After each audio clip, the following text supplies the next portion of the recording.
ما شاء الله ولا حول ولا قوة إلا بالله العلي العظيم. حسبنا الله ونعم الوكيل، نعم المولى ونعم النصير. أعوذ بالله السميع العليم من الشيطان اللعين الرجيم. بسم الله الرحمن الرحيم. الحمد لله الذي جازي كل صانع ورايش كل قانع وراحم كل ضارع ومنزل المنافع والكتاب الجامع بالنور الساطع وهو للدعوات سامع وللكربات دافع وللدرجات رافع وللجبابرة قامع فلا إله غيره ولا شيء يعدله. ليس كمثله شيء وهو السميع البصير اللطيف الخبير وهو على كل شيء قدير. والصلاة والسلام والتحية والإكرام على السيد الأنام الذي سمي في السماء أحمد وفي الأرض أبي القاسم محمد.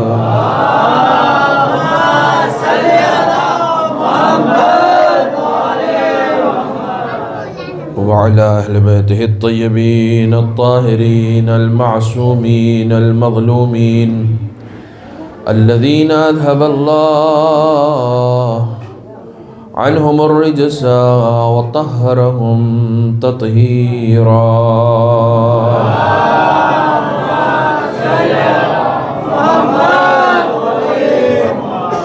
واللعنة الدائمة الباقية على أعدائهم وغاصب حقوقهم ومنكري فضائلهم أجمعين. أما بعد،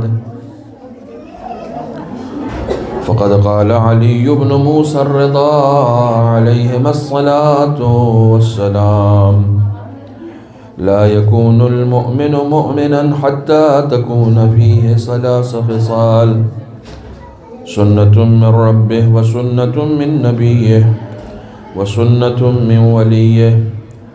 فأما السنة من ربه فكتمان السر، وأما السنة من نبيه فمداراة الناس، وأما السنة من وليه فالصبر في البأساء والضراء.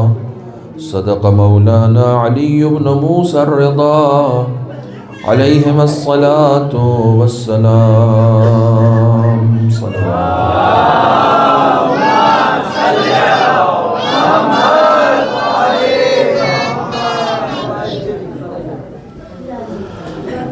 برادران عزیز، ایام عزائے بنت رسول ہیں جنہیں ایام فاطمیہ کے نام سے جانا جاتا ہے۔ رب کریم کی بارگاہ میں سب سے پہلے شکر ادا کرتا ہوں کہ اس نے ہمیں اور آپ کو ان ایام میں فرش عزا بچھانے کی، مجلسیں منعقد کرنے کی اور مجلسوں میں شرکت کی توفیق عنایت کی۔ میں ہمیشہ عرض کرتا ہوں کہ این سعادت بزور بازو نیست تا نہ بخشت خدائے بخشندہ۔ یہ زور اور طاقت سے حاصل کی جانے والی سعادت نہیں ہے، بلکہ یہ ایک توفیق ہے، خدا جس کو چاہتا ہے عطا کر دیتا ہے۔ یقیناً اس امر کے لیے خدا نے ہمارا انتخاب کیا ہے۔ وہ فاطمہ کہ جس کے لیے حدیث قدسی کی لفظیں ہیں، پیغمبر اکرم سے خطاب کر کے کہ لولاک لما خلقت الافلاک ولولا علی لما خلقتک ولولا فاطمہ لما خلقتکما۔ انسان پوری زندگی اگر بیٹھ جائے اور بیٹھ کر حدیث قدسی کی یہ 3 جملوں پر غور کرتا رہے تو جناب فاطمہ کی معرفت کے لیے یہ 3 جملے کافی ہیں جو حدیث قدسی کے ہیں۔ خدا نبی مکرم سے کہتا ہے کہ اگر آپ نہیں ہوتے، یعنی آپ کو خلق نہ کرنا ہوتا تو میں زمین و آسمان کو خلق ہی نہیں کرتا۔ زمین و آسمان کو آپ کے صدقے میں خلق کیا ہے۔ ولولا علی لما خلقتک، اگر علی نہ ہوتے تو آپ کو نہ خلق کرتا۔ لیکن اس میں قیامت کا جملہ یہ ہے کہ لولا فاطمہ لما خلقتکما، اگر فاطمہ نہ ہوتی تو آپ دونوں کو خلق نہ کرتا۔ یعنی جس کے صدقے میں کائنات کی تخلیق ہو اسے رسول کہتے ہیں، اور جس کے صدقے میں رسول کی تخلیق ہو اسے فاطمہ کہتے ہیں۔ اس سے بڑا معرفت کا باب اور کیا ہوگا؟ کائنات میں کہیں آپ نے دیکھا ہے کہ کوئی باپ اپنی بیٹی کے لیے کھڑا ہوتا ہو؟ یہ باپ نہیں ہے جو بیٹی کے لیے کھڑا ہو رہا ہے، بلکہ یہ رسالت ہے جو فاطمہ کا احترام کر رہی ہے، یہ امامت ہے جو فاطمہ کا احترام کر رہی ہے۔ رسالت ایک منصب ہے، امامت ایک منصب ہے۔ امامت اتنا بڑا منصب ہے کہ ابراہیم سے امتحانوں پر امتحان لیا جاتا ہے، تب جا کر یہ منصب عطا کیا جاتا ہے۔ لیکن رسالت اور امامت اس منصب کو کہتے ہیں کہ جو منصب عصمت کبریٰ کے منصب کے آگے چھوٹے نظر آتے ہیں۔ عصمت کبریٰ اتنا بڑا منصب ہے کہ خداوند عالم اس عصمت کبریٰ کے لیے کہہ رہا ہے کہ لولا فاطمہ لما خلقتکما، فاطمہ نہ ہوتی تو آپ دونوں کو خلق نہیں کرتا۔ میں نے ان مجالس کے لیے حضرت سرکار امام رضا علیہ السلام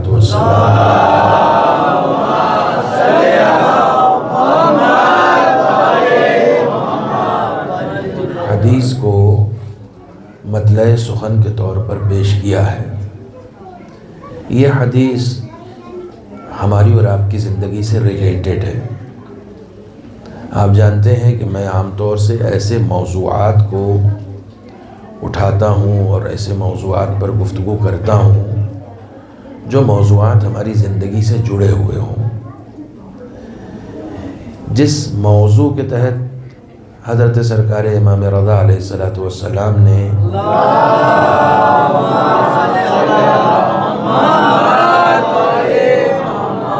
اس حدیث کو ارشاد فرمایا ہے، وہ حدیث، وہ موضوع ایمان ہے۔ امام فرماتے ہیں کہ لا یکون المؤمن مؤمنا حتی تکون فیہ ثلاث خصال، مومن اس وقت تک مومن نہیں ہو سکتا کہ جب تک اس میں 3 خصلتیں نہ پائی جائیں۔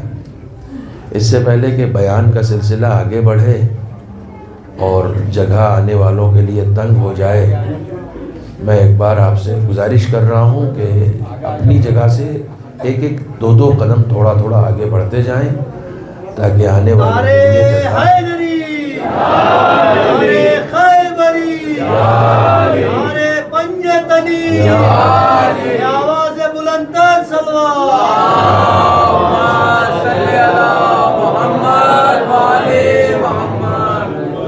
اور آگے آ جاؤ، ٹھیک، پوری جگہ خالی ہے، اس کو کر دو۔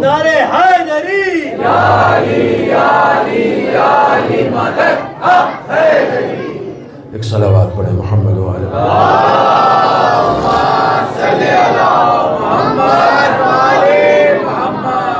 امام فرماتے ہیں کہ کوئی بھی مومن، بڑا عجیب و غریب مزاج ہے اس بیان کا، کوئی بھی مومن اس وقت تک مومن نہیں ہو سکتا۔ امام خود پہلے بھی مومن کہہ رہے ہیں اور بعد میں کہہ رہے ہیں کہ وہ مومن ہو نہیں سکتا۔ تو مولا آپ یہ کہیے کہ کوئی بھی انسان اس وقت تک مومن نہیں ہو سکتا، یہ کیوں کہہ رہے ہیں کہ کوئی بھی مومن اس وقت تک مومن نہیں ہو سکتا؟ میں آپ کی نگاہ میں مومن ہوں، آپ میری نگاہ میں مومن ہیں۔ مجلس کا اعلان ہوتا ہے تو کہا جاتا ہے تمام مومنین کرام سے گزارش ہے کہ تشریف لائیں۔ میں اپنے اعلان میں آپ کو مومن سمجھ رہا ہوں، آپ اپنے اعلان میں مجھے مومن سمجھ رہے ہیں۔ ہم لوگ ایک دوسرے کے لیے مومن ہیں۔ امام نے صرف اتنی سی بات پر کہ تم نے اپنے آپ کو مومن تسلیم کر لیا ہے تو میں بھی تمہیں مومن تسلیم کرتا ہوں، لیکن میں یہ بتانا چاہتا ہوں کہ اس وقت تک تم حقیقی مومن نہیں ہو سکتے، یا لفظوں کو بدلوں، تم ایک دوسرے کی نگاہ میں تو مومن ہو، لیکن امام کی نگاہ میں اس وقت مومن ہوگے جب تمہارے اندر یہ تین خصلتیں پائی جائیں۔ جب تک یہ تین خصلتیں، عادتیں، فطرتیں، صفتیں تمہارے اندر نہیں پائی جائیں گی تم مومن نہیں ہو سکتے۔ لا يكون المؤمن مؤمنا حتى تكون فيه ثلاث خصال سنة من ربه۔ بہت غور کیجئے گا، میں اسی طریقے سے آہستہ آہستہ ایک چھوٹا سا مقدمہ آپ کے سامنے پیش کروں گا اور اس کے بعد گفتگو کا آغاز ہوگا۔ سنت من رب، امام نے تین صفتوں کو ریکوائرڈ بتایا ہے مومن ہونے کے لیے، اور اس کے بعد بتایا ہے کہ یہ تینوں صفتیں الگ الگ ذات کی ہیں۔ ایک صفت اس میں خدا کی ہے جو ہر مومن کے اندر ہونی چاہیے، وَسُنَّةٌ مِّن نَبِيِّهِ، ایک صفت اس میں نبی خدا کی ہے، رسول خدا کی ہے جو ہر مومن کے اندر ہونی چاہیے، وَسُنَّةٌ مِّن وَلِيِّهِ، اور ایک صفت اس میں حجت خدا کی ہے، ولی خدا کی ہے کہ جو امام برحق ہے۔ ٹھیک ہے، یعنی ایک مومن کو مومن ہونے کے لیے امام نے فرمایا ہے کہ تمہارے اندر تین صفتیں پائی جانی چاہیے، ایک صفت خدا کی ہونی چاہیے، ایک صفت نبی کی ہونی چاہیے، اور ایک صفت امام کی ہونی چاہیے۔ ٹھیک ہے، عملی طور پر تمہارے اندر یہ صفات پائی جانی چاہیے۔ تم مومن اسی وقت ہو گئے تھے جب تم نے کلمہ پڑھا تھا، جیسے ہی تم نے کلمہ پڑھا تم مومن ہو گئے، لیکن تم ابھی تک اپنی نگاہ میں مومن ہو، زبانی اعتبار سے مومن ہو، اقرار کے اعتبار سے مومن ہو، کلمے کے اعتبار سے مومن ہو۔ اگر تم چاہتے ہو امام کی نگاہ میں مومن ہونا، کردار کے اعتبار سے مومن ہونا، قرآن کی نگاہ میں مومن ہونا، تو صرف کلمہ پڑھنا کافی نہیں ہے، بلکہ ان تین صفتوں کا اپنے وجود میں لانا ضروری ہے۔ یہ تین صفتیں جب تم لے آؤ گے تو تم کمپلیٹ مومن ہو جاؤ گے۔ اب میں آپ سے سوال کر رہا ہوں، کلمے کے کتنے حصے ہیں؟ تین۔ کتنے حصے ہیں؟ تین۔ لا الہ الا اللہ، محمد الرسول اللہ، تیسرا کلمہ تو آپ سب مل کے پڑھیے، علی ولی اللہ۔ کلمے کے تین حصے ہیں، میں جب تک یہ تینوں حصے کو پڑھتا نہیں ہوں میں مومن نہیں ہوتا ہوں۔ امام کہہ رہے ہیں صرف ان تین کلمے کو پڑھنا کافی نہیں ہے، بلکہ ان تینوں میں جو صفات پائی جاتی ہیں اس صفات کو اپنانا بھی تمہارے لیے ضروری ہے، تاکہ زبانی اعتبار سے بھی مومن ہو جاؤ اور عملی اعتبار سے بھی مومن ہو جاؤ۔ صلوات پڑھیں محمد و آل محمد،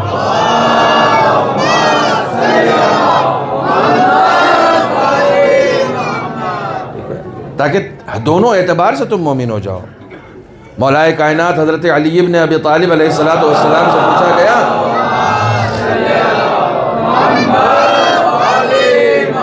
کہ مولا ایمان کیا ہے؟ فرمایا اقرار باللسان، ایمان زبان سے اقرار ہے، وعمل بالارکان، ٹھیک ہے؟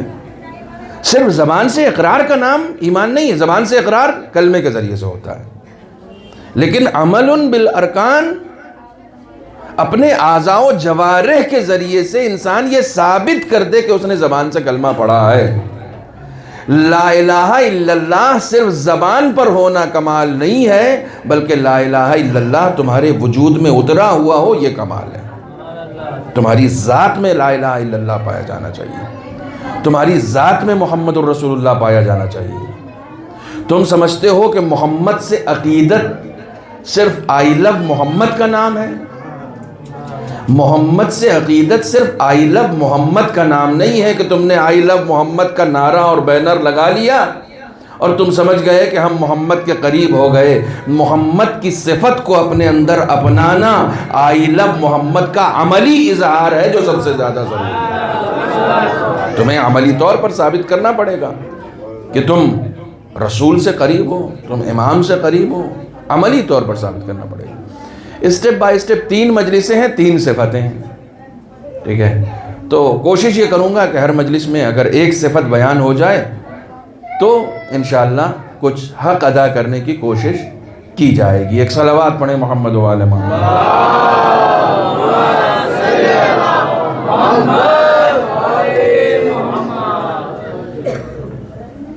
پہلی صفت خدا کی ہے۔ امام فرماتے فَأَمَّا السُّنَّةُ مِن رَبِّهِ فَكَتْمَانُ السِّرِّ، پہلی صفت جو خدا کی تمہارے اندر ہونی چاہیے، عجیب و غریب مرحلہ فکر ہے، اس کے اوپر ہم بات نہیں کرتے ہیں۔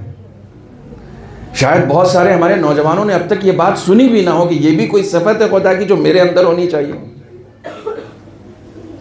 وَأَمَّا السُّنَّةُ مِن رَبِّهِ فَكَتْمَانُ السِّرِّ، خدا کی صفت جو ہر مومن کے اندر ہونی چاہیے وہ یہ ہے کہ خدا راز کو چھپاتا ہے۔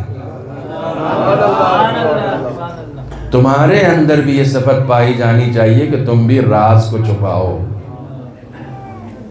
جس کے بارے میں جو کچھ معلوم ہوا، کسی کو کچھ معلوم ہو جائے کسی کے بارے میں، کسی کا عیب کسی کو پتہ چل جائے، پیٹ میں درد ہونے لگتا ہے کہ جب تک کسی کے سامنے بیان نہیں کریں گے اس وقت تک ہضم ہی نہیں ہوگا، کھانا نہیں ہضم ہوتا ہے۔ سنا اما وہ پتہ چلا تم کو؟ ایک دوسرے سے ملاقات کرتے ہی فوراً راز، اچھا یہ راز کے اوپر بات کروں گا، یہ راز ہے کیا؟ راز بڑی عجیب و غریب بات ہے، بہت سارے مراحل کو حل کرنا ہے اس حدیث کے ذیل میں۔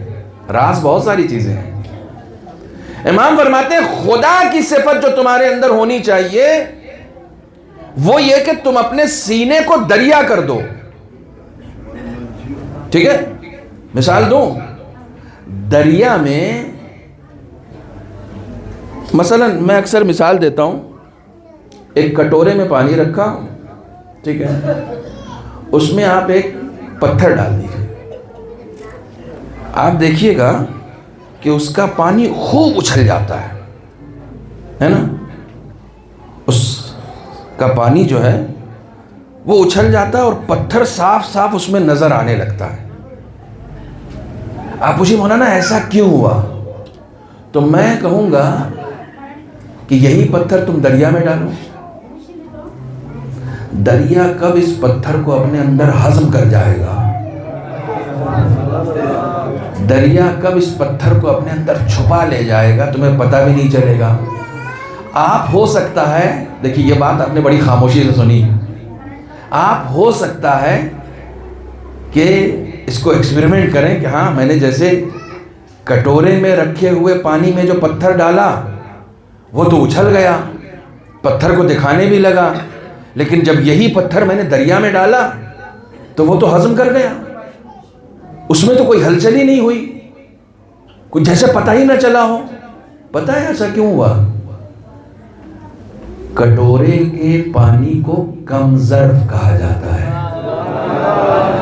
دریا کے پانی کو اعلیٰ ظرف کہا جاتا ہے۔ کم ظرف فوراً اپنے آپ کو ظاہر کر دیتا ہے، اعلیٰ ظرف بہت خاموش ہوا کرتا ہے۔ اگر خدا کی صفت اپنے اندر لانی ہے تو اپنے آپ کو اعلیٰ ظرف بنانا ہوگا، کم ظرف نہیں بنانا ہوگا۔ ایک صلوات پڑھیں محمد و آل محمد۔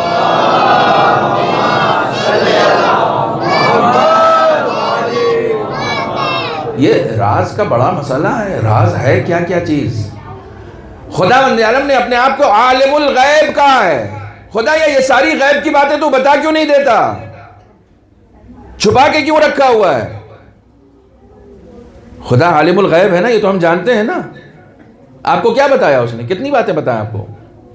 آپ کو کچھ پتا ہے؟ یعلم ما فی السماوات وما فی الارض وَيَعْلَمُ مَا تُسِرُّونَ وَمَا تُعْلِنُونَ۔ اور آگے بتاؤں، قرآن پڑھ رہا ہوں، وَيَعْلَمُ مَا فِي الصُّدُورِ، وہ ایسا راز کو جاننے والا اور چھپانے والا ہے کہ جو کچھ زمین و آسمان اور اس کے درمیان ہے سب جانتا ہے، بتاتا نہیں ہے۔ اور آگے بتاؤں، وَيَعْلَمُ مَا تُسِرُّونَ، جو تم چھپاتے ہو وہ بھی جانتا ہے۔ میرے ساتھ چلیے گا، جو تم چھپاتے ہو وہ بھی جانتا ہے، وما تعلنون، جو بتاتے ہو وہ بھی جانتا ہے۔ ہم کچھ چیزیں بتاتے ہیں اور کچھ چیزیں چھپاتے ہیں۔ ایک جملہ اس میں پڑھاؤں، پھر سے سنیے، ہم کچھ چیزیں چھپاتے ہیں، کچھ چیزیں بتاتے ہیں، جو ہمارے خلاف ہوتی ہیں وہ چھپا دیتے ہیں۔ ہاں میرے ساتھ چلیے نا، جو ہمارے خلاف ہوتی ہیں اس کو چھپا دیتے ہیں، جو ہمارے حق میں ہوتی ہیں اسے بتا دیتے ہیں۔ خدا کہتا ہے جو تمہارے حق میں ہے وہ بھی جانتا ہوں، جو تمہارے خلاف ہے وہ بھی جانتا ہوں۔ تم بتا رہے ہو، میں اس سے زیادہ جانتا ہوں جو تم بتا رہے ہو، کیونکہ آگے وہ کہتا ہے یعلم ما فی الصدور، تم جو چھپا رہے ہو اور جو بتا رہے ہو وہ تو جانتا ہی ہوں، جو اپنے سینے میں دفن کر رکھا ہے میں اسے بھی جانتا ہوں۔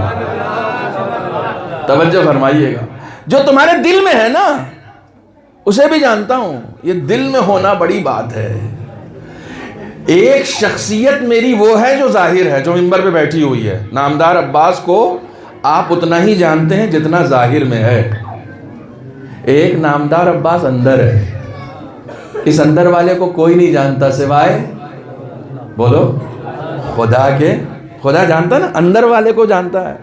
ایک نامدار ظاہر والا نامدار ہے جس کو آپ جانتے ہیں، حالانکہ آپ پورا بھی نہیں جانتے، ظاہر والے کو بھی پورا نہیں جانتے۔ ایک نامدار اندر سے ہے، اس کو خدا جانتا ہے۔ وہ لاکھ اندر والے نامدار کو چھپاتا رہے لیکن وہ جانتا ہے۔ میرے ساتھ کمزوری کیا ہے؟ میں اپنی اچھائی بیان کرتا ہوں اور برائی ہضم کر جاتا ہوں، اور دوسرے کی برائی بیان کرتا ہوں اور اس کی اچھائی ہضم کر جاتا ہوں۔ توجہ فرمائیے گا، دوسرے کے بارے میں جب بتاتا ہوں تو اس کی برائی بتاتا ہوں، ٹھیک ہے نا؟ خدا میری اچھائیوں کو بتاتا ہے اور دوسروں کی برائیوں کو چھپاتا ہے۔ کیسا خدا ہے؟ دعائے کمیل پڑھوں، کم من ثناء جمیل لست اہلا لہ نشرتا۔ پالنے والے، میرے بارے میں کتنی اچھی اچھی باتیں تو نے اڑا دی ہیں۔ بالکل یہی ترجمہ ہوگا، میرے بارے میں کتنی اچھی اچھی باتیں تو نے لوگوں کے درمیان بتا دی جو میرے اندر پائی بھی نہیں جاتی۔ یہ جو ظاہر والا نامدار ہے نا، دعائے کمیل میں مولا کائنات فرمانے، پالنے والے میرے بارے میں ایسی باتیں مشہور ہیں جو میرے اندر ہے بھی نہیں۔ کس نے بتائی؟ خدا نے، ٹھیک ہے؟ خدا میرے بارے میں وہ بتاتا ہے جو مجھے پائی بھی نہیں جاتی، یعنی میری اچھائیاں، اور میری برائیوں کو کیا کرتا ہے؟ وہ چھپا دیتا ہے۔ امام فرماتے ہیں کہ جیسے خدا تمہاری برائیوں کو چھپا رہا ہے، ویسے ہی تم بھی دوسروں کی برائیوں کو چھپاؤ۔ ابھی آپ وہاں نہیں پہنچے جہاں میں لے جانا چاہ رہا ہوں۔ معاشرے کا ہوگا کیا؟ معاشرہ ڈیولپ کیسے کرے گا؟ معاشرہ ترقی کیسے کرے گا؟ ایک ایک سٹیپ میں ساتھ چلیے گا۔ معاشرہ ترقی کیسے کرے گا؟ دوسرے کے اندر جو برائی ہے نا اس کو چھپاؤ۔ ایک جملہ بہت خاموشی سے کہہ رہا ہوں، مجھے نہیں معلوم آپ کیسے سنیں گے۔ میں معاشرے میں عزت دار اس لیے نہیں ہوں کہ میں عزت دار ہوں، پھر سے کہوں، میں معاشرے میں عزت دار اس لیے نہیں ہوں کہ میں عزت دار ہوں، میں معاشرے میں عزت دار اس لیے ہوں کیونکہ اس نے میرے گناہ چھپا رکھے ہیں۔ میں معاشرے میں عزت دار اس لیے ہوں کہ اس نے میرے گناہ چھپا رکھے ہیں، وہ ستار ہے۔ جب کوئی کسی کے عیب کسی کے سامنے بیان کرتا ہے تو وہ پہلی لڑائی خدا سے مول لیتا ہے کہ میں چھپا رہا ہوں اور تو بیان کر رہا ہے، میں خدا ہو کے چھپا رہا ہوں اور تو عیب بیان کر رہا ہے۔ نہ جانے کتنے ایسے راز ہیں جو خدا نے چھپا دیے۔ اچھا، اس کے پیچھے بڑی ریزننگ ہوتی ہے، ہم لوگوں کے دل میں کیا ہے۔ اگر ایک دوسرے کو پتا چل جائے نا تو ایک چھت کے نیچے رہ نہیں پائیں گے۔ پہنچ رہے ہیں میں جہاں لے جانا چاہ رہا ہوں؟ ہم لوگوں کے دل میں کیا ہے، یہ ہم لوگوں کی بات نہیں ہے، سلمان و ابوذر کی بھی بات ہے۔ یہ بات سلمان و ابوذر کی بھی ہے۔ جس کی جیسی معرفت ہوتی ہے اس کے ویسے سوچنے کے انداز ہوتے ہیں۔ رسول خدا فرماتے ہیں اگر سلمان کو معلوم ہو جائے کہ ابوذر کے دل میں کیا ہے اور ابوذر کو معلوم ہو جائے کہ سلمان کے دل میں کیا ہے تو دونوں ایک دوسرے کو قتل کر دیں۔ خدا نے چھپا رکھا ہے، معرفت کا لیول ہے۔ ہماری اندر کی جو معرفت ہے نا، وہ معرفت کا وہ خدا نے سب کچھ چھپا رکھا ہے۔ بہت ساری چیزیں چھپا رکھی ہیں، بہت ساری چیزیں خدا نے چھپا رکھی ہیں، اور وہ چاہتا تم بھی چھپایا کرو۔ بہت ساری ریزننگ ہے اس کی، بہت ساری۔ میرے دل میں کیا ہے؟ دیکھیے، میں ایک روایت ہمیشہ پڑھتا ہوں، شاید کبھی پڑھی ہو آپ کے سامنے، اور چونکہ ایام فاطمیہ اس لیے ضرور پڑھوں گا۔ میری ایک نماز ہے، ٹھیک ہے نا؟ ابھی ہم لوگوں نے جماعت کے ساتھ نماز پڑھی۔ میری نماز کا ثواب اور آپ کی نماز کا ثواب، مراجع کی نماز کا ثواب، ٹھیک ہے نا، اور ہم لوگوں کی نماز کا ثواب کیا برابر ہے؟ الگ الگ ہے نا۔ کیوں؟ آیت اللہ سیستانی نے نماز پڑھی تھی تو کیا 2 بار الحمدللہ پڑھ دیا تھا ایک رکعت میں؟ ان کی نماز ہم سے بہتر کیوں ہے؟ ان کی نماز ظاہر کی وجہ سے ہم سے بہتر نہیں ہے،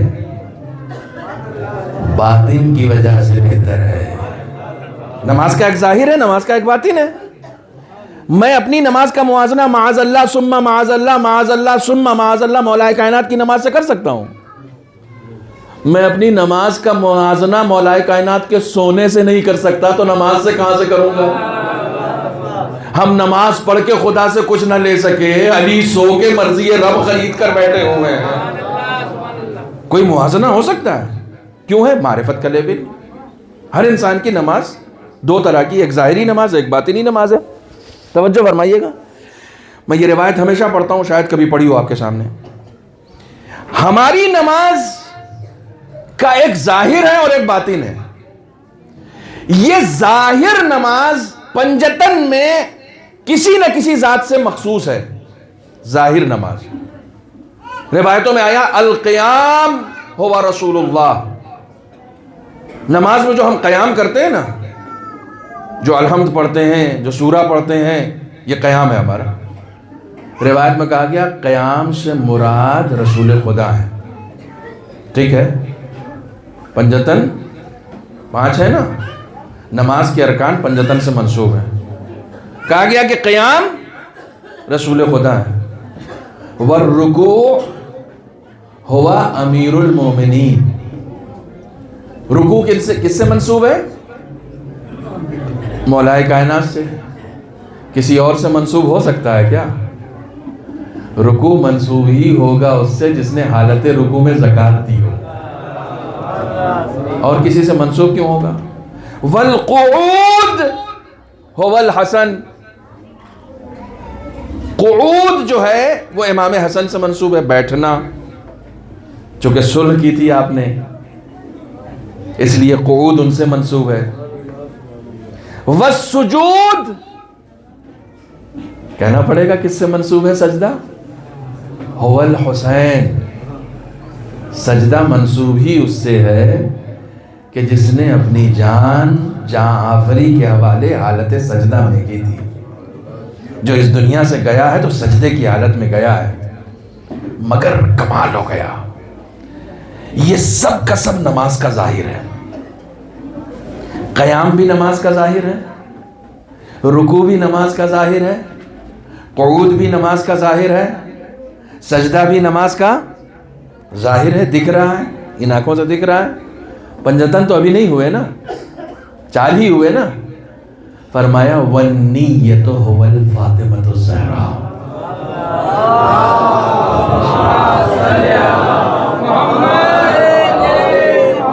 پتہ نہیں میرے اس فقرے سے کس کس تک بات پہنچی. نیت منسوب ہے فاطمہ سے. کمال ہو گیا. قیام نظر آتا ہے، رکوع نظر آتا ہے، قعود نظر آتا ہے، سجدہ نظر آتا ہے. جو چیز نہیں نظر آتی اسے نیت کہتے ہیں. اب بھی نہیں پہنچے. جو چیز نظر آتی ہے وہ دنیا کو نظر آئے، اور جو نیت نظر نہیں آتی، یہاں نیت پردے میں ہے، وہاں فاطمہ پردے میں ہے. ٹھیک ہے نا. لیکن اب اس کے آگے کا تعلیقہ سن لیجئے. میرے قیام میں گڑبڑ ہو گئی. پتہ نہیں 1 رکعت پڑھی، 2 رکعت پڑھی. کہا نماز احتیاط پڑھ لو ٹھیک ہو جائے گی. رکوع بھول گئے، کوئی بات نہیں ہے. سجدہ بھول گئے، سجدہ سہو کر لو. یہ جتنی چیزیں 4 لوگوں سے منسوب ہیں نا، اس میں اگر کہیں کوئی گڑبڑ ہوئی تو کچھ کر کے ٹھیک ہو جائے گا. سجدہ سہو کر کے ٹھیک ہو جائے گا، قیام کر کے ٹھیک ہو جائے گا، نماز احتیاط پڑھ کے ٹھیک ہو جائے گا. لیکن اگر نیت گڑبڑ ہو گئی تو کچھ بھی کر لو ٹھیک نہیں ہونے والا ہے. نیت کا نام فاطمہ ہے. اسی لیے رسول اسلام نے فرمایا، اور بخاری کی حدیث ہے، کہیں اور کی نہیں ہے، صحیح مسلم میں ہے، صحیح بخاری میں ہے، کہ ان اللہ لیغضب لغضب فاطمہ ولیرضا لرضاها. خدا غضبناک ہوتا ہے تو فاطمہ کے غضب سے، اور راضی ہوتا ہے تو فاطمہ کی رضا سے راضی ہے. صلوات پڑھیں محمد و آل محمد.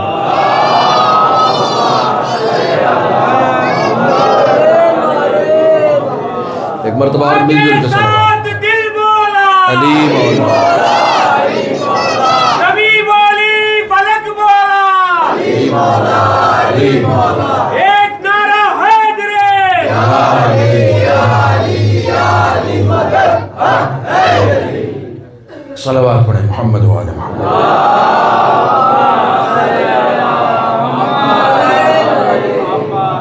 نماز کا بھی ایک ظاہر ہے، نماز کا باطن ہے. میرا ایک ظاہر ہے، میرا ایک باطن ہے. ٹھیک ہے.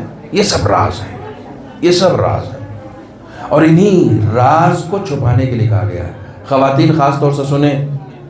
اب الحمدللہ چپ ہو گئی ہیں. ایک بہت بڑا مرحلہ ہمارے یہاں، ایک بہت بڑا مسئلہ جو بار بار سوال کرتی ہیں خواتین زیادہ کرتی ہیں. بچے کو نظر لگ گئی، پتہ نہیں کاروبار کو نظر لگ گئی، گھر کو نظر لگ گئی، ہے نا. نظر تو لگے گی. جہاں بیٹھتی ہیں اپنی خوبیاں بیان کرنے لگتی ہیں تو نظر لگے گی نا. اپنی اچھائیاں جہاں بیٹھتی ہیں آپ بیان کرنے لگتی ہیں.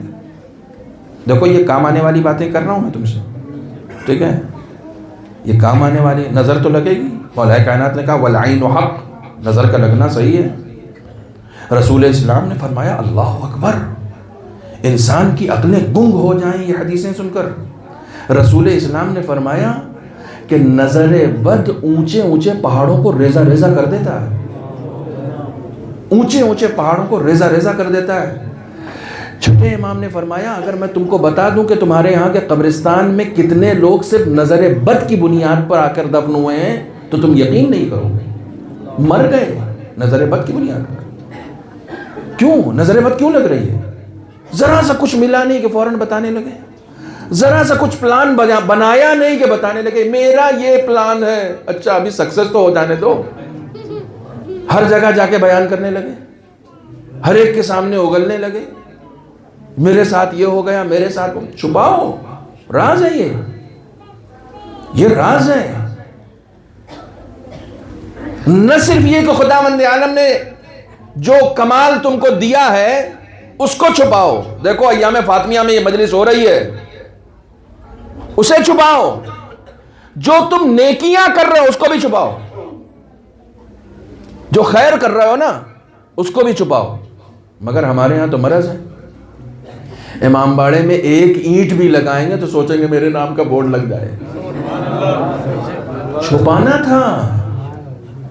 تھا۔ یہ مثل میں ہمیشہ کہتا ہوں، آپ نے سنی ہوگی، مجھ سے ہی سنی ہوگی، کہ مثل اردو میں بہت مشہور ہے، نیکی کر دریا میں ڈال۔ کیا مطلب؟ نیکی کر کے چھپاؤ، دریا میں ڈال دو، کسی کو پتہ نہیں چلے تم نے نیکی کی ہے، کسی کو پتہ نہیں چلے، چونکہ دریا میں ڈالو گے تو سب سے چھپ سکتی ہے، اس سے تھوڑی چھپے گی جو دریاؤں میں روانی دے رہا ہے۔ خدا کے لیے کرو نا، چھپاؤ۔ یہ جو نظریں لگ رہی ہیں، نظریں بد لگ رہی ہے، یہ سب اس وجہ سے، یہ سب اس وجہ سے۔ امام حسن امام حسین گھر سے جب باہر نکلتے تھے تو رسول خدا سورہ فلق امام حسن کے اوپر پڑھ کے دم کرتے تھے اور سورہ ناس امام حسین کے اوپر پڑھ کے دم کرتے تھے، اور روایتوں میں بتایا گیا ہے کہ ان دونوں سوروں کو امام حسن اور امام حسین کے لیے رسول خدا نے ڈھال بنا دیا تھا تاکہ نظر نہ لگ جائے، نظر نہ لگ جائے۔ ایک علاج بھی بتا دیتا ہوں، بہت سارے سوالات ہوتے ہیں، خاص طور سے خواتین کی طرف سے بے پناہ سوال ہوتے ہیں نظر بد کے لیے، سب سے زیادہ سوال ہوتے ہیں۔ امام علی رضا علیہ السلام جن کی حدیث میں نے آپ کے سامنے پڑھی،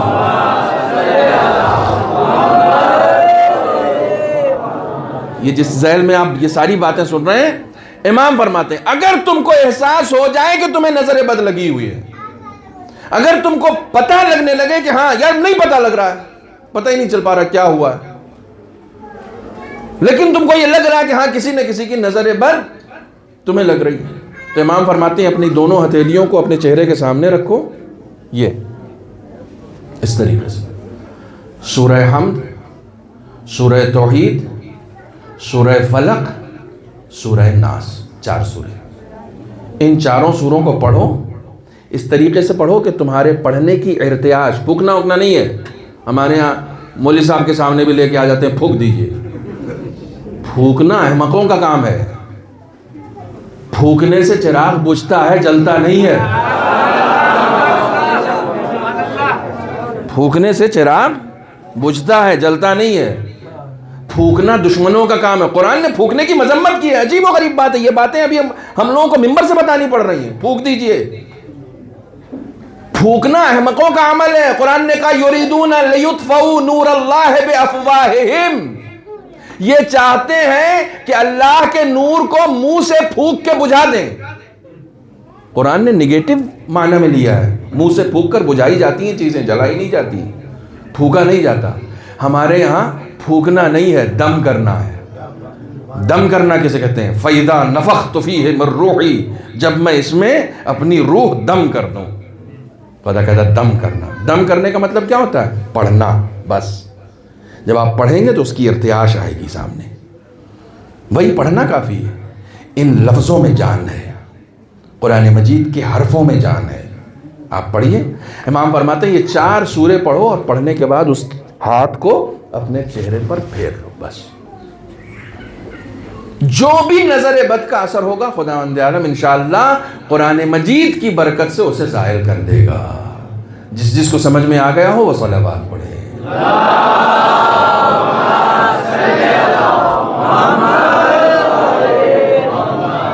صلوات آپ کی تھوڑی دھیمی تھی،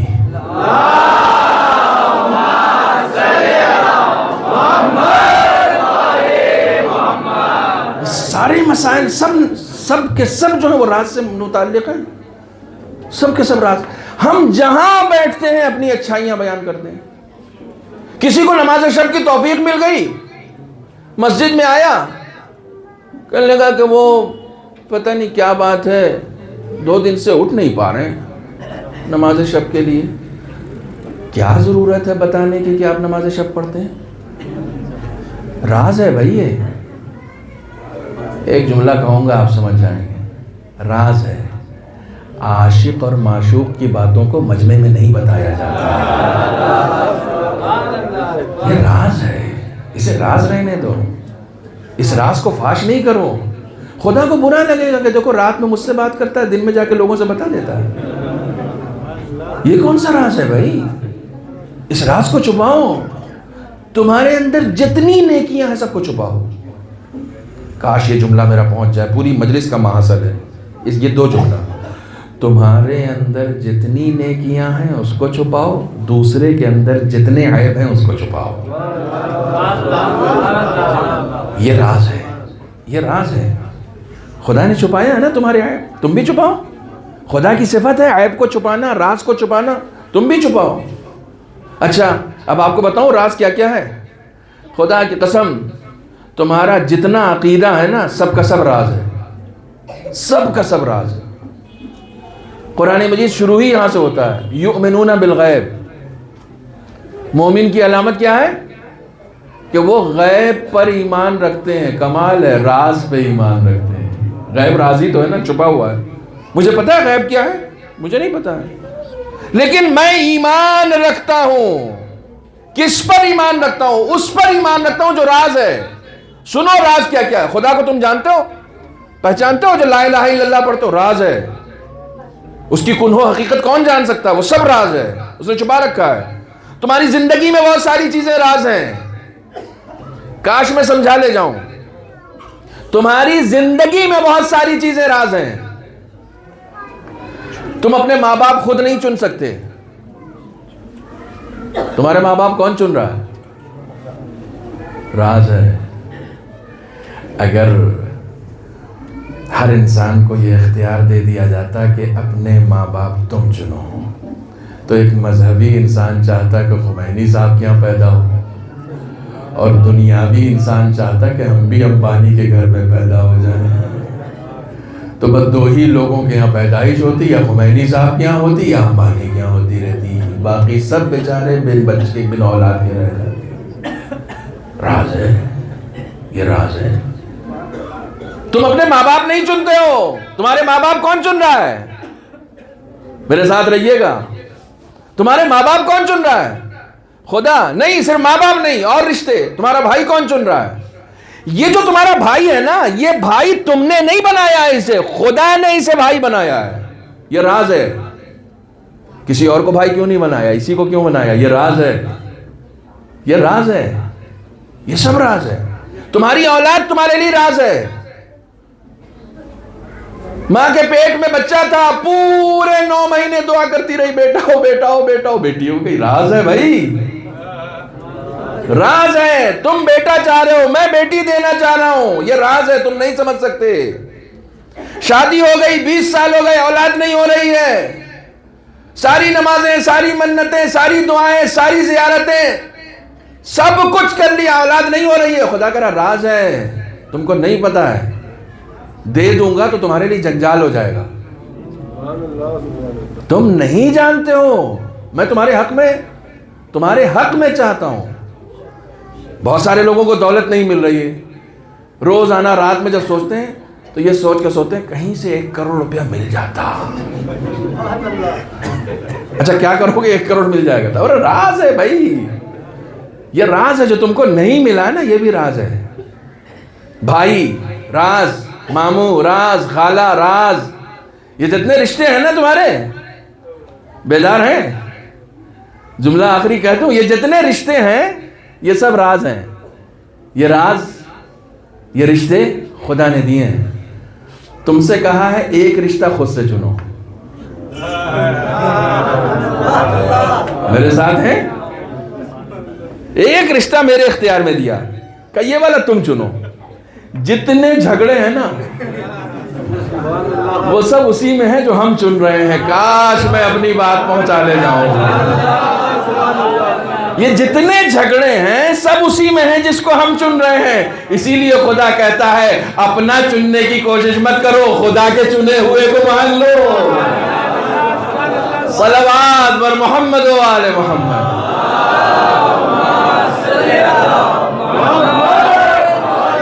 خدا کی قسم یہ گفتگو ایام فاطمیہ میں ہو رہی ہے. کوئی، اب میں دیکھتا ہوں کہ آپ میں کہاں تک یہ بات پہنچتی ہے، کوئی اتنا خوش قسمت تو ہو جائے علی کی طرح کہ اس کی زوجہ کا انتخاب بھی خدا کرے. کوئی اتنا خوش قسمت تو ہو جائے نا کہ اس کی زوجہ کا انتخاب بھی خدا کرے. خدا نے انتخاب کیا ہے. بہت سارے لوگ رشتہ لے کر پہنچے تھے رسول کے گھر میں، کوئی اپنا گھر دکھا رہا تھا، بہت اونچی بلڈنگ ہے، کوئی اپنا مال و منال کے خزانے کھول رہا تھا. رسول اللہ بہت پیسہ ہے. رسول کو تم سمجھے ہی نہیں، تم رسول کو پیسے سے اور بلڈنگوں سے مروب کرو گے. رشتہ لے کے بہت سارے لوگ پہنچے تھے. رسول خدا نے کہا کہ فاطمہ کے رشتے میں پہل کہاں سے کر سکتا ہوں؟ میں کہاں سے پہل کر سکتا ہوں؟ فاطمہ کو میں بہشت سے لے کر آیا ہوں. روایت ہے کہ رسول خدا جناب فاطمہ کو سونگھتے تھے. کسی زوجہ نے کہا کہ یار رسول اللہ، آپ فاطمہ کو اشتمام کیوں کرتے ہیں، سونگھتے کیوں ہیں؟ کہا تمہیں پتہ نہیں، جب مجھے جنت کی خوشبو چاہیے ہوتی ہے تو میں فاطمہ کی بو سونگھتا ہوں. فاطمہ جنت کا میوہ ہے، میں فاطمہ کی بو سونگھتا ہوں. آپ کو پتہ ہے ہر انسان کے اندر ایک خوشبو ہوتی ہے. اب اسے خوشبو کہیں یا بو کہیں، ہر انسان میں ہوتی ہے، ہر انسان میں. حدیث کے ساتھ پڑھی ہے نا، مولا کائنات آئے، امام حسن آئے، امام حسین آئے، انی اشم عندک رائحۃ طیبہ. اے اماں میں آپ کے پاس ایک اور خوشبو سونگھ رہا ہوں. ماں کی تو ہے ہی ہے، ایک بڑی نفیس سی خوشبو سونگھ رہا ہوں. یعنی انہوں نے رسول کو دیکھا نہیں ہے، خوشبو سے پہچان گئے کہ رسول ہمارے گھر میں ہے. خوشبو سے پہچان گئے. سب کی خوشبو ہے اپنی اپنی. خدا کرے ہمارے وجود میں بھی خوشبو پائی جائے. خوشبو کا ایک عمل بتا دوں، اگر چاہتے ہو تمہارے یہاں بھی خوشبو آئے نا، ہاں گلف سے خوشبو منگانے کی ضرورت نہیں ہے. اگر چاہتے ہو اصفہان کے یا کہیں اور کے، مجھے یاد نہیں اس وقت، کسی عالم کا واقعہ ہے، عارف کا واقعہ ہے کہ ایک شخص کے پاس گئے، کسی مجلس میں ایک شخص کے پاس گئے اور اس سے جا کے پوچھا یہ بتاؤ تمہارے بدن میں یہ خوشبو کہاں سے آ رہی ہے؟ تو وہ بہت نارمل ہو کے اس نے کہا کہ ہے میرے بدن میں یہ خوشبو. تو انہوں نے کہا نہیں یہ خوشبو یہاں کی نہیں ہے. کسی کے اندر اتنی معرفت تو ہو کہ وہ پہچان جائے کہ یہ خوشبو ہے کہاں کی. جب آپ دبئی سے لے کر آتے ہیں نا تو آپ بھی تو سون کے کہہ دیتے ہیں کہ نا انڈین تو نہیں لگ رہی ہے، یہ تو عرب والی اسمیل آ رہی ہے، اس میں ہے عرب والی فریگننس آ رہی ہے اس میں، یہ یہاں کی نہیں ہے. کوئی معرفت کے اس لیول پہ پہنچ جائے کہ سمجھ جائے کہ یہ دنیا کی خوشبو نہیں ہے، آخرت کی اور جنت کی خوشبو ہے.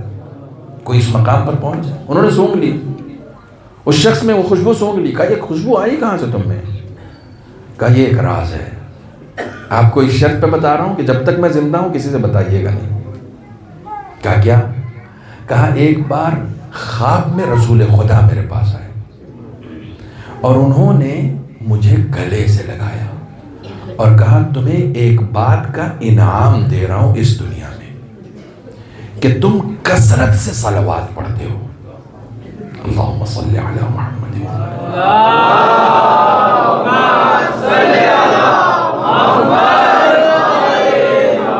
تمہارا یہ درود پڑھنا مجھے بہت پسند ہے. چلتے پھرتے ہمارے عجیب و غریب فیشن ہو گیا، گاڑی میں بیٹھے کچھ بھی لگا دیا، سن نہیں رہے، لگا دیا، کوئی نعت لگا دی، کوئی نوحہ لگا دیا، کوئی قصیدہ لگا دیا، سننے سے کوئی مطلب نہیں.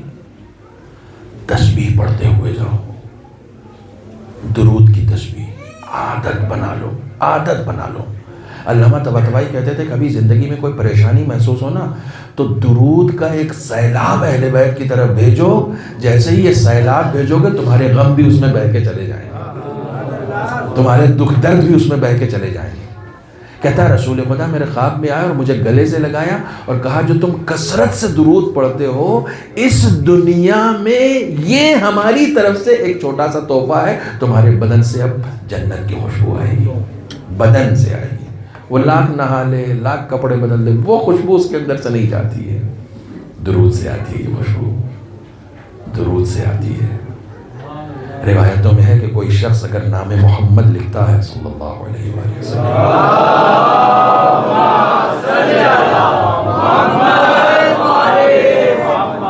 کوئی شخص حضور کا نام لکھتا ہے اور صرف لکھ دیتا ہے صلی اللہ علیہ وآلہ وسلم، تو روایت کے جملے ہیں کہ جب تک یہ کاغذ رہے گا تب تک اس کے اوپر درود بھیجی جاتی رہے گی، اس کے اوپر رحمتیں نازل ہوتی رہیں گی، اس کے اوپر، اس قدر اہمیت ہے اس کی۔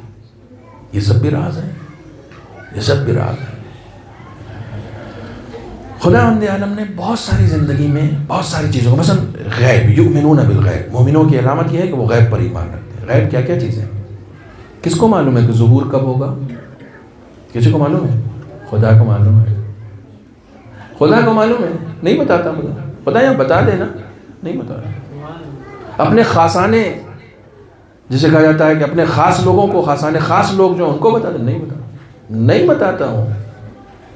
غیب کا علم بھی جو کچھ خاص لوگوں کو دیتا ہے وہ بھی محدود دیتا ہے، سب نہیں دیتا، سب نہیں دیتا۔ قرآن مجید کی آیت ہے لا یعلم الغیب الا ہو، غیب اس کے علاوہ کوئی نہیں جانتا، اس کے علاوہ غیب کوئی نہیں جانتا، مگر یہ کہ اس غیب میں سے تھوڑا سا علم اس نے کسی کو دے دیا ہے۔ سب کچھ راز ہے۔ میں کب مروں گا راز ہے۔ میں یہیں آیا تھا، 2 نوجوان موتوں کی مجلس پڑھنے کے لیے، ہم میں سے کسی کو لگتا ہے کہ جوانی میں میری موت آ جائے گی؟ نہیں، ہم لوگوں کو نہیں لگتا، لیکن یہ راز ہے۔ خداوند عالم نے ہماری ایکسپائری ڈیٹ کو چھپا رکھا ہے، چھپا رکھا ہے۔ خدا اب بتا کیوں نہیں دیتا کہ مجھے موت کب آئے گی؟ نقصان سنو گے اس کا، بہت سارے نقصان ہیں جو میری سمجھ میں آیا ہے، میں وہ بتا رہا ہوں، بہت سارے نقصان ہیں، نہیں بتاتا، راز ہے، نہیں ہے۔ تم کو ترقی کرنا ہے، تمہاری ایکسپائری ڈیٹ اگر تم کو بتا دیں گے، تمہارے موت کی تاریخ تم کو بتا دیں گے، تو تم ترقی نہیں کرو گے۔ اس سے ترقی کا کیا واسطہ ہے؟ اس سے ترقی کا کیا لینا دینا؟ ہاں ہے، نامدار عباس آپ کو 2027 کی فروری میں موت آئے گی فار ایگزامپل، تو میں توبہ کب کروں گا؟ فروری میں ایکسپائری ڈیٹ ہے، اور خدا نے کہا موت سے پہلے جو توبہ کر لے اس کی توبہ قبول ہے، تو میں جنوری میں توبہ کروں گا۔ اس نے موت کی تاریخ کو چھپا رکھا ہے تاکہ ہر وقت توبہ کر کے موت کے لیے تیار رہو۔ یہ تمہاری تربیت نفس کے لیے زیادہ ضروری ہے، تمہاری تربیت نفس، تم کو یہاں تربیت دینی ہے۔ تربیت نفس کے اوپر انشاءاللہ بہت جلد آپ کے درمیان تفصیلی بیان دوں گا۔ ہم کو یہاں بھیجا گیا ہے تربیت نفس کے لیے، یہ تمہاری تربیت نفس کے لیے ضروری ہے۔ میری تاریخ وفات کو چھپا دیا، ظہور کو چھپا دیا، قیامت کو چھپا دیا، سب کو خدا نے چھپا رکھا ہے، سب کو خدا نے چھپا رکھا ہے، سب کو چھپا رکھا ہے۔ اس چھپانے میں راز ہے، اور وہ چاہتا یہ چھپانے کی صلاحیت تم بھی اپنے اندر پیدا کر لو۔ آپ جانتے ہیں میں چیخنے کا عادی نہیں ہوں، میں چاہتا ہوں بات میں وزن پیدا ہو۔ خدا نے وہ فضیلت کسی کی نہیں چھپاتا، ہم جیسوں میں جو نہیں پایا جاتا وہ بھی بتا دیتا ہے۔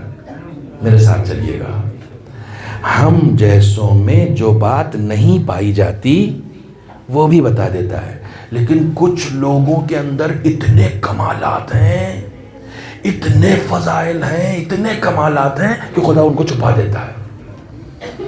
ابھی محمد کی فضیلتیں چھپائی ہیں تب اتنی اجاگر ہو گئیں، ابھی چھپائی ہیں تب اتنی اجاگر ہو گئیں۔ ابھی اہل بیت کی فضیلتیں رسول خدا نے فرمایا ہے، یہ میں نہیں کہہ رہا ہوں، رسول خدا نے فرمایا ہے کہ علی کی فضیلت کو خدا نے بھی چھپایا، میں نے بھی چھپایا، میں نے بھی چھپایا، میں نے چھپایا علی کی فضیلت کو۔ نہیں چھپایا گیا تب تو لوگوں نے خدا مان لیا، یعنی اتنا چھپانے کے بعد تو لوگوں نے خدا مان لیا۔ اگر نہیں چھپایا جاتا تو کیا عالم ہوتا، کیا عالم ہوتا۔ اس راز سے کل تھوڑا سا پردہ ہٹاؤں گا، فاطمہ خدا کے رازوں میں سے ایک راز ہے، بی بی زہرا. اور شاید کسی مجلس میں نے اشارہ کیا تھا، اس کے بعد ہی بانی مجلس فوراً ہمارے پاس ایام فاطمیہ کے لیے آ گئے کہ آپ کہیں کا وعدہ نہیں لیجیے گا، یہیں آ جائیے گا. وہ کسی مجلس میں نے اشارہ کیا تھا. فاطمہ خدا کے رازوں میں سے ایک راز ہے. کل بیوی کے حوالے سے، بیوی کے راز ہونے کے حوالے سے تفصیلی گفتگو انشاءاللہ آپ کی خدمت میں کروں گا. راز ہے، کیسا راز ہے؟ ایک ایسا چمکتا ہوا نور الہی ہے فاطمہ کہ خدا نے 18 سال سے زیادہ روشن نہیں رہنے دی. آنکھیں خیرہ ہو جاتی لوگوں کی آنکھیں خیرہ ہو جاتی. 18 سال بس تم نہیں پہچان پاؤ گے فاطمہ کیا ہے. فاطمہ اسرار الہی میں سے ایک راز ہے. کون؟ تم سمجھ جاؤ گے، تم فاطمہ کی عظمت کو پہچان سکتے ہو، تم ان کے فضائل سے واقف ہو سکتے ہو، جس کے آنے سے رسول سراپا کھڑے ہو جائیں. صرف کھڑے نہیں ہوتے تھے رسول اسلام، ہمارے درمیان فضیلت آدھی سنائی گئی. رسول جب جناب فاطمہ وارد ہوتی تھیں تو رسول صرف کھڑے نہیں ہوتے تھے، کھڑے ہوتے تھے، 2 قدم آگے بڑھتے تھے اور بی بی کا ہاتھ لے کر چومتے تھے. وَقَبَّلَ يَدَيْهَا، ان کے ہاتھوں کو چومتے تھے. وَأَجْلَسَهَا فِي مَجْلِسِهِ، وہاں بٹھاتے تھے جہاں خود بیٹھے ہوتے تھے، اپنی جگہ بٹھاتے تھے، خود دوسری جگہ بیٹھتے تھے. یہ روایت کا جملہ ہے، وَأَجْلَسَهَا فِي مَجْلِسِهِ، بی بی کو وہاں بٹھاتے تھے جہاں خود بیٹھتے تھے. تم پہچان پاؤ گے، تم بی بی کی عظمت کو جان پاؤ گے. جملہ عرض کر رہا ہوں ربط مسائل کے لیے. دنیا فاطمہ کے معارف سے واقف کہاں سے ہوگی؟ جو کائنات کا مددگار اور مشکل کشا ہے اسے علی کہتے ہیں، جو علی کی مشکل کشا ہے اسے فاطمہ کہا جاتا ہے. تمہیں کہاں سے پتا چلے گا کہ فاطمہ کیا ہے؟ آپ کیا جانے فاطمہ کیا ہے؟ بی بی نے جو خطبہ فدق دیا ہے نا، جو خطبہ دیا ہے، اس خطبے کو شروع ہی یہاں سے کیا ہے. اعلموا انی فاطمہ، جان لو کہ میں فاطمہ ہوں. اللہ اکبر، یہ میرا جملہ ہے. وما ادراک مل فاطمہ، تمہیں کیا معلوم کہ فاطمہ کیا ہے؟ تمہیں نہیں معلوم ہے، تمہیں نہیں معلوم ہے. جو علی کی سینہ سے پڑھ جائے. بعض لوگ یہ خیال کرتے ہیں کہ تشیع کی حفاظت کی ہے، تشیع کی، پورے اسلام کی حفاظت کی ہے. تشیع ہی تو پورا اسلام ہے، پورے اسلام کی حفاظت کی ہے. توحید کو بچایا ہے، رسالت کو بچایا ہے، امامت کو بچایا ہے، امامت کو بچایا ہے.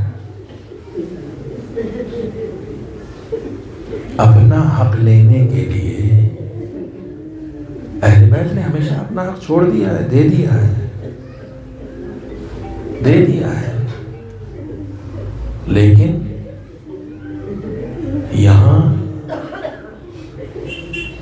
جو ملکیت رسول نے آپ کو دی تھی اس کو لینے کے لیے جو دربار میں گئی ہیں، اس کے پیچھے بھی بہت سارے راز ہیں، اس کے پیچھے بھی بہت سارے راز ہیں.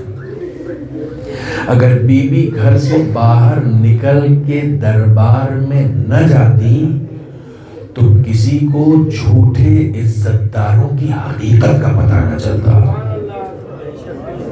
چہرے اجاگر کر دیے، چہرے اجاگر کر دیے. وہ حسد میں اور کیا کر سکتے تھے؟ وہ حسد میں توہین کے علاوہ اور کیا کر سکتے تھے؟ ان کے ظرف میں اس کے علاوہ کچھ تھا نہیں. گھر واپس آئی ہیں تو مولا کائنات نے پوچھا کہ بی بی کسی نے احترام میں کوئی کمی تو نہیں کی؟ پتہ ہے کیا جواب دیا؟ علی احترام، لوگ دربار میں کرسیوں پر بیٹھے ہوئے تھے، میں کھڑی ہوئی تھی. میں جتنی دیر دربار میں رہی ہوں بیٹھی نہیں، میں کھڑی ہوئی تھی.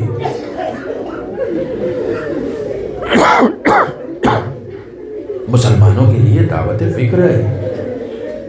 سوچو تو صحیح، غور تو کرو. آپ کہتے ہیں ایام فاطمیہ زیادہ ہو رہی ہیں، مجلسیں کثرت سے ہو رہی ہیں. تم ابھی سمجھ نہیں پاؤ گے فاطمہ کے غم کو.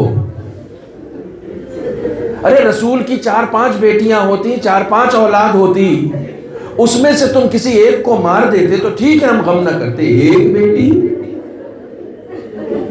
اس ایک بیٹی کو تم نے قتل کر دیا. اس ایک بیٹی کے دروازے کو آگ لگا دی، اس کے اوپر جلتا ہوا دروازہ گرا دیا. آپ کہتے ہیں زیادہ ہے. کربلا سے زیادہ سخت ہے فاطمیہ.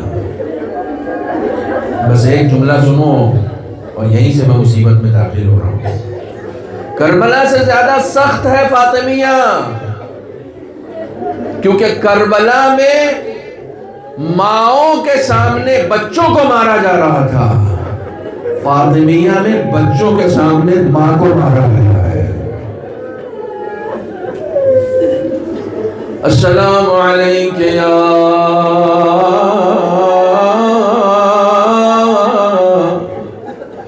بنت رسول اللہ،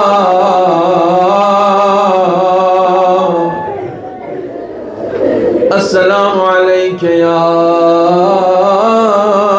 بنت نبی اللہ، السلام علیکم یا زوجۃ امیر المومنین،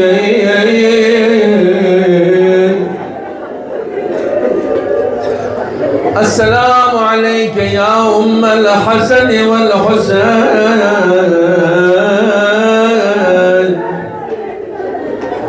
ایتها الصدیقۃ الشہیدہ، السلام علیکم ایتها المظلومۃ الممنوعۃ حقها، سلام اس پر جس کے حق کو چھینا گیا، سلام اس پر جو اپنا حق مانگنے کے لیے دربار تک آئی، سلام اس پر جو دربار میں پہروں کھڑی رہی، ملعون بیٹھے رہے،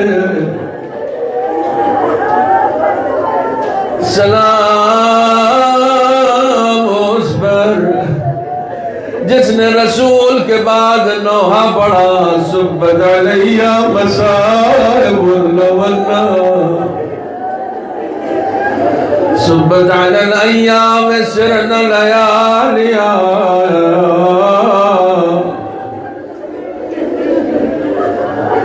سلام اس بی بی پر.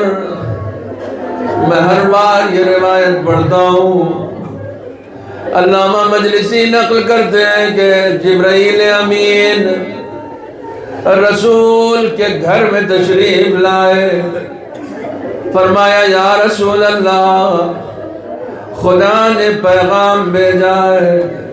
جبرائیل کیسا پیغام ہے؟ خدا نے 2 پیغام کہلوایا ہے یا رسول اللہ. پہلا پیغام یہ ہے کہ آپ کی شہادت کے بعد علی سے ان کا ظاہری خلافت کا حق چھین لیا جائے گا.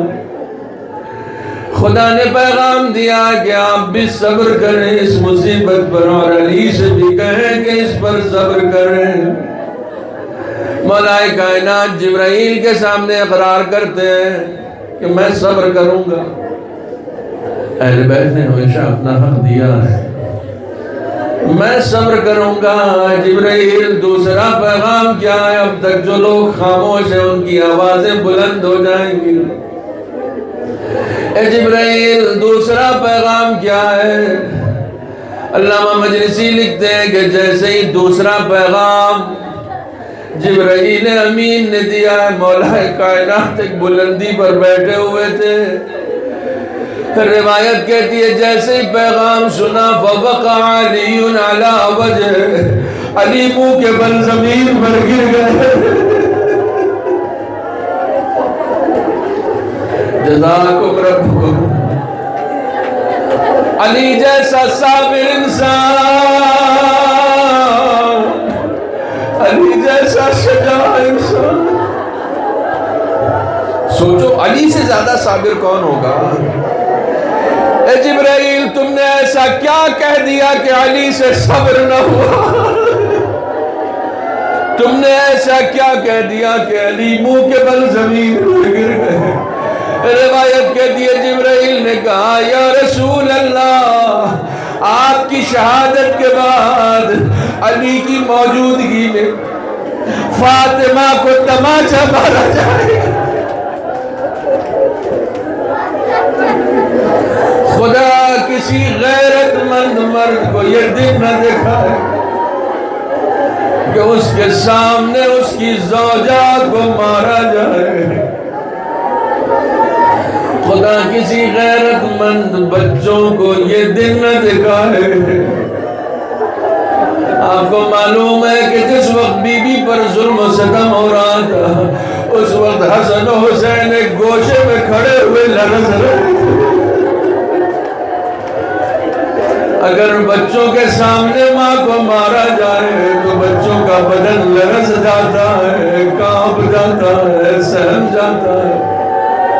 سوچو جب حسن و حسین کانپ رہے تھے تو زینب کا کیا حال ہوا، ام کلثوم کا کیا حال ہوا ہوگا.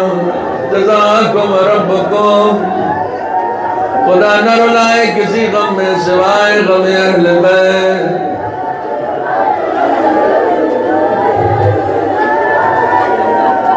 ہم پر جب کوئی مصیبت آتی ہے تو ہم علی کو مشکل کشائی کے لیے بلاتے ہیں.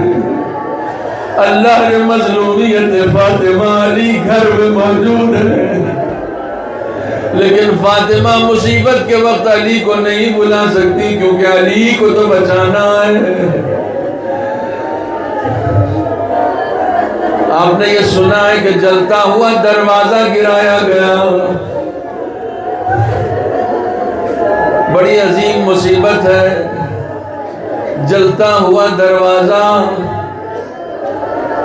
میں نے کسی عارف سے، کسی عالم سے یہ سنا ہے کہ عرفاء یہ بیان کرتے ہیں کہ اس دروازے میں جو کیل لگی ہوئی تھی وہ کیل آج بھی امام زمانہ کے پاس محفوظ ہے.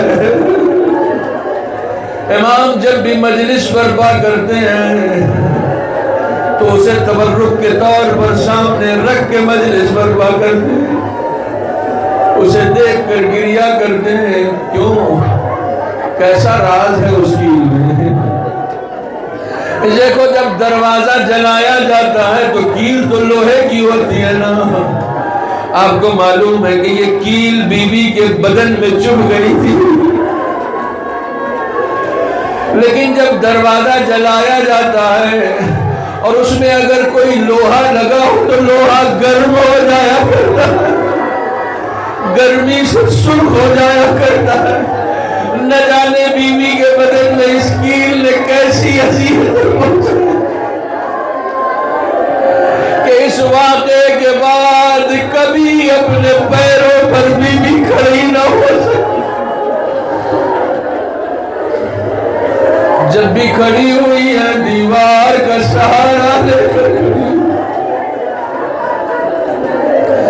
عزیزوں، زخم کھانا آسان ہے، اس زخم کو چھپانا بڑا مشکل ہے. جزاکم ربکم.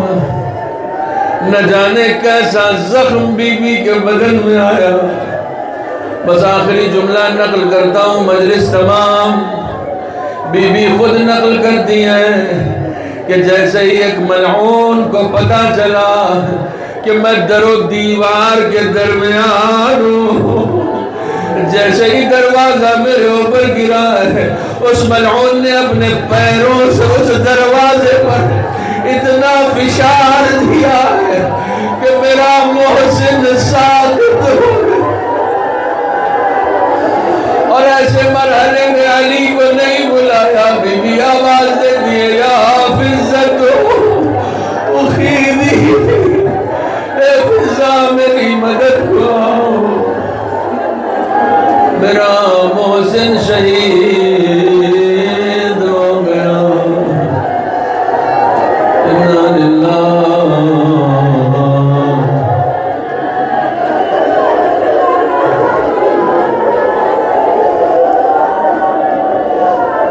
انا الیہ راجعون، وسيعلم الذین ظلموا أي منقلب ينقلبون. بسم الله الرحمن الرحيم.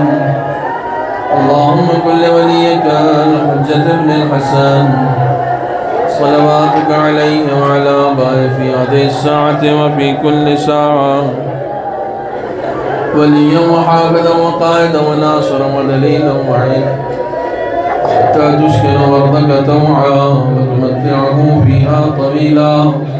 خدایا بحق محمد و آل محمد ہمارے اس مختصر سی عبادت کو قبول فرما. خدایا ہمارے تمام گناہ کبیرہ و صغیرہ کو معاف فرما. خدایا بحق محمد و آل محمد ہمارے والدین، اعزاء، اقربا، رشتہ دار، ذوی الحقوق، اساتذہ جو اس دنیا سے رخصت ہو چکے ہیں سب کی مغفرت فرما. خدایا بحق محمد و آل محمد ہمیں فاطمیون میں قرار دے، ہمیں توفیقات خیر عطا فرما. اہل بیت کی معرفت اور دین کے سلسلے میں بصیرت عطا فرما. خدایا بحق محمد و آل محمد جو مقروضین ہیں ان کے قرض کو ادا فرما. بیماروں کو شفا عنایت فرما. جو جس حاجت کے ساتھ اس مجلس میں آیا اس کی حاجت کو پورا فرما. خدایا تمام مظلومین عالم کی نصرت و مدد فرما. تمام ظالمین کو نیست و نابود فرما. تمام خدمت گزاران دین، علماء کرام، مراجع اعظام، بالخصوص آیت اللہ خامنئی، آیت اللہ سیستانی کو طول عمر عطا فرما. خدایا منتقم خون حسینی سلطان زمان حضرت امام عصر کے ظہور میں تعجیل فرما. ہم سب کو ان کے اعوان و انصار میں شمار فرما. ربنا تقبل منا انك انت السميع العليم.